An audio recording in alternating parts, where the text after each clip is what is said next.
At the bottom of this hour, I have some great sound bites for you. Rick Santorum is under fire for wanting to help black folks get off welfare. And the black folks are having a hissy fit about that, trying to use it against them. We're going to talk about that, play that soundbite for you. And also, Big Mama and her little boy, Obama, was interviewed by Barbara Walters. And she made Obama look like a fool. It's not within me to feel sorry for people, but I almost felt sorry for Obama. I really did. The guy is so weak, and he just come out in the public and let his weakness, put his weakness on display. And I just don't get it. Isn't that something? But we're going to play that for you and take your phone calls at 888-775-3773. Right now, I'm talking to a brave soul, Christine Rousselle, I believe it is. I'll ask her in a minute. And she wrote an article, Why We Need Serious Welfare Reform. She is a 20-year-old student, college student at Providence College in Rhode Island. And she's under fire. But when you stand up for good, this is what happens to you, folks. Don't be afraid. And we will get to your calls in a moment here. Let me go back to Christine. Christine, your last name is Rousselle, right? Rousselle, actually, with more of a U sound. Rousselle. Okay, no, we want to say it right. You're going to be a force to deal with later. Some people have compared you to Ann Coulter. How do you feel about that? I like Ann Coulter. I mean, me too. As to what she does, she makes thousands of dollars for a 30-minute speech. I don't know who would want to do that one day.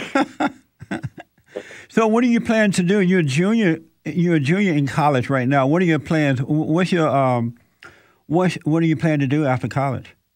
I honestly have no idea. I love that. I'll work wherever I'm hired, pretty much. I love this whole political journalism thing. I'm having a ball doing all this. Like, I love writing. I'm involved in the newspaper at my school, so hopefully I can parlay this into some kind of career. But I'll literally work anywhere I'm hired. That's right. There you go. You are under attack. You are being called racist, and you made the point that you can't be a racist. You live in Maine, and you were right. You were right about white folks, not necessarily black people, right? Yeah, everyone mentioned in my article, including the two women at the end, were all white. Like, my town is 97% white. We don't have a large black population, and it really concerned me that everyone assumed I was talking about the black community. I wasn't, and that kind of shows different kind of racism. And how do you feel about being called a racist for standing for truth?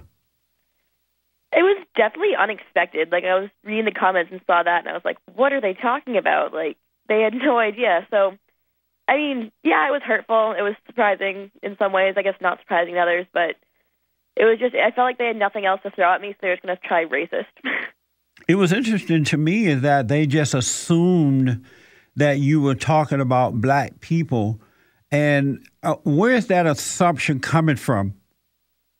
I honestly have no idea. I guess you could go with a stereotype, or just people assume that they want to vilify a certain community, and that's not right either. And that really upset me. Well, I have to warn you, I'm a black man. I'm as black as the ace of spades, but 100% American and 100% conservative Republican, right? Mm-hmm. And I used to be a liberal, but God changed my heart, and I went back to him and asked him to forgive me for being a liberal Democrat, and he did. And I became a conservative. And for the last 20 years or so, I've been under attack. I've been called every name in the book, and then some. They call me Uncle Ruckus, and I have no idea who that is. And, just all types of threats. But it just made me tougher and more willing to stand up for what is right. So I hope that you just don't take it personal when they attack you and just become strong, because you got a lot to deal with if you continue down this road. Oh, definitely. I've definitely grown more in the last 3 weeks than I have probably in 18 years. So, how is it that your article appeared in the Blaze and MSNBC and Washington Post, and were you surprised by that? Oh, absolutely floored. I was at my brother's hockey game, actually. My friend texted me, and she's like, Christine, like, the Today Show? And I'm like, haven't been on that yet. And she's like, no, you're on their Facebook page. And I was like, oh, goodness, like, what is this? Like, this is all a complete shock. I had no idea if any of this was going to happen. And what are your friends said around? What type of reaction are you getting from the folks on your campus? Most of my friends have been pretty supportive. A few have been criticizing the fact that I didn't use a lot of facts, but follow-up articles are coming. Oh, good. And go ahead. Mostly it's been supportive from my friends. I've had a few of my friends say this is the first time they've ever agreed with me politically. So mostly good things from people I actually know. Like, they know I'm not this heartless monster I've been portrayed as. So. Yeah. Are there black students at your college? Yeah, there are a few. And have they said anything to you about this? The president of college Republicans at my school is actually a black woman. She thinks it's awesome. I haven't really heard a lot from anyone else, though. Well, I just want to have you on this morning to congratulate you for having the courage to tell the truth. And also to endure the fire that's come from telling the truth. And just want to encourage you to stay strong and continue whichever way God guides you, and don't be afraid. Well, thank you very much.